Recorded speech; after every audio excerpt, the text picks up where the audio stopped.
in the mirror, man, you're so dirty. Yeah, you look so dirty. You were never worthy. Lately, it's you. Welcome to the Jeremy Hill Show. If you're easily triggered, leave now, because this is not the show for you. Now, I got a crazy one for y'all, man. I want to cover the trauma that modern women, black women in particular, from my opinion, okay, the traumas that they are dealing with. And I want the men to understand why it's so hard dealing with them, because they are so broken, in my most humble opinion. You fit to see a woman that's every bit of 50-something tell you how her life went from year to year to year to year. And it's crazy, Jack. Now, before I do that, man, go ahead and hit that notification bell. Once you do that, select the option that says all. That way you'll be informed of all my new content. Can you dig it? I know you can dig it out there. All right, let me go ahead and play this thing, man. I hope y'all ready for this one right here, man. Ugh. Like I always say, let's get it. At 8 years old, I was forced to perform oral. At 8 years old, I was forced to perform oral sex on my sister.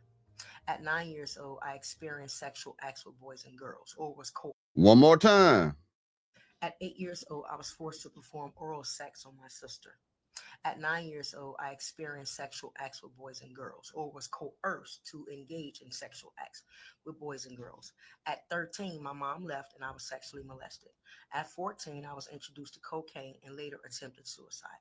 At 15, I was evicted and forced to live with a child molester. At 17, I reconnected with my mother and graduated high school. At 19, I started drinking and dated a married man. At 20, I started working in the healthcare industry. At 22, I became a foster parent. At 22, I was depressed, contemplated suicide, and spent the week in a mental institution. Now, we are just getting started. Remember, she's 50. I think she stopped me at 23. That's a lot of trauma, boy. That's trauma. Being forced to do some of the most inappropriate things at 8 years old, man. You hear what I'm saying? It's going to get worse. But I'm saying this, I want you to understand, even though you see that gray hair, she doesn't look like anything that she doesn't look like she's been through any of that stuff that she is talking about. Does not mean that there are not women who are going through that who don't look like they have ever been through that. You get what I'm saying? And this is why it's hard to be with today's modern woman, man. They have so many skeletons in the closet. They have so many things that's hidden in silence. They got so many activities that they've been involved in that has messed up their minds, man. This is why. You don't know what you getting out there now. You think she's a sweet lady? Cause look at her. She look like somebody's sweet grandma or auntie. That woman may be the biggest hellcat and hellraiser on the planet, and you don't know it until you deal with her. Until you start hearing her talk about things. Until you start seeing how she react to certain things, man. A lot of women are messed up in our community, in my humble opinion. They are messed up, Jack. Let's keep going. 23, I sold crack. At 24, I became an institution. At 23, I sold crack. At 24, I became a stripper and was extremely depressed. At 28, I graduated from junior college, started sleeping with women, and was in a relationship with an abusive man. At 28, I became... She started sleeping with women. Now, remember, she started doing that at 8 because she was, quote, unquote, coerced or forced to at 8 years old. And at 9, she was, quote, unquote, coerced to do it with boys and girls. Now she started dating women, but she got into a relationship with a man at the same time. Man. At 28, I graduated from junior college, started sleeping with women, and was in a relationship with an abusive man. At 28, I became pregnant with my first child and aborted. At 29, I was arrested for destruction of property. At 30, I had my first and only son. At 30, I became pregnant again and aborted. At 31, I became pregnant and lost that child due to an ectopic pregnancy. At 33, I lost my ability to walk, was in a wheelchair, attempted suicide again, and spent more time in a mental institution. At 35, I became the first in my family to graduate with a bachelor's degree. At 36, I dated a physically abusive man. At 37, I began speaking about abuse. At 38, I wrote my first book and started helping women heal one-on-one.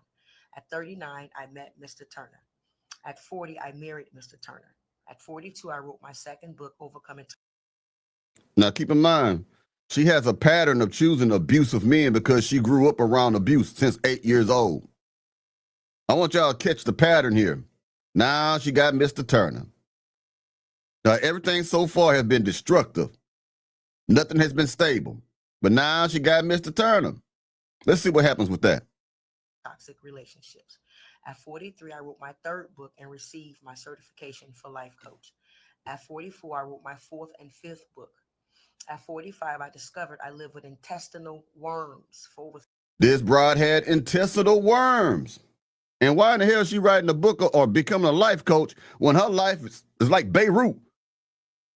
I mean, I know you can share your experiences and possibly help people, but it sounds like she's writing a book to help people, but she can't help herself at the same time. 44, I wrote my fourth and fifth book.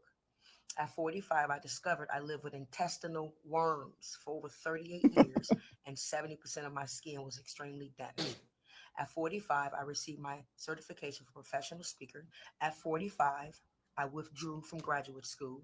At 46, I quit my punch clock and started my own business. At 46, I healed my body from hypothyroidism, early stage heart disease, high cholesterol, alopecia, high blood pressure, obesity, and obviously grew all of my hair back. At 46, I returned to graduate school for my master's degree in social work. At 46, I wrote my sixth book, Detox or Diet. At 46, I created a skin renewal cream that healed multiple skin disorders and shipped internationally. At 47, I became a part of the National Society of Leadership and Success, Sigma Alpha Pi. At 48, I left Chicago and moved to Phoenix. At 48, I won a $1,000 Healthy Living Scholarship. At 48, I became a member of the Phi Alpha Honor Society. At 49, I became a member of the Golden Key International Honor Society. At 49, I separated from Mr. Turner. There it is. I was waiting for that. I was waiting for Mr. Turner. Let me tell you what. It seems like women who are traumatized the most, they are successful at getting degrees in education and seeking good careers, but they are still unable to maintain relationships. And she ain't said nothing about how bad Mr. Turner was. Now she talked about everybody else that was whooping her ass, but she ain't said nothing about Mr. Turner. So why that didn't work out? It seemed like she was starting from the very bottom, slowly but surely, crawled her way up to better situations in her life, and still couldn't keep a man, still going down. That's what I want you to see. 49, I became a member of the Golden Key International Honor Society. At 49, I separated from Mr. Turner. At 49, I received a $14,000 business grant. At 50, I completed my seventh book, Building a Better Me. At 50, I obtained my Master of Social Work degree, Advanced Clinical Practice. At 51, I became a licensed social worker. At 51, I divorced Mr. Turner. There it is. I just wanted y'all to notice that, man. So Mr. Turner didn't have no idea or no clue about what the hell he was getting into. Mr. Turner didn't know nothing. See, this is why it's so important, y'all, to try to understand a woman's background, man, as best you can. Now, keep in mind, these brides gonna lie. They're gonna try to keep things where you don't know nothing about them.